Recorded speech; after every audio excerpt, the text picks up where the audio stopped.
Hello mga katropa, gigil na gigil ka na ba sa mga tags, notifications, mga mentions galing sa mga taong pina-follow natin or kahit pa hindi natin pina-follow ay meron pa rin tayong notifications or mga tags galing sa mga highlights, mga everyone or mga followers na ginagamit nila sa kanilang mga posts. So sa video na ito mga katropa ay tuturo ko sa inyo kung paano i-off ang mga ganyang notification galing sa mga hashtag highlights, hashtag followers, hashtag everyone. So maraming notification na sa inyo, so i-off natin yan.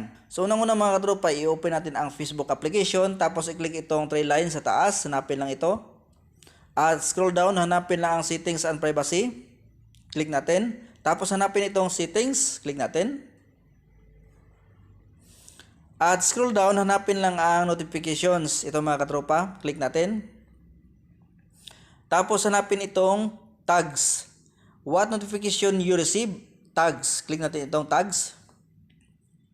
At dito mga katropa, get notifications when you're tagged by. Nakalagay dito everyone. So i-transfer natin dito sa friends.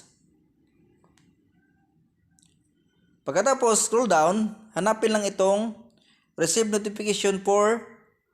Hanapin itong batch mentions. Ito mga katropa, i-off natin.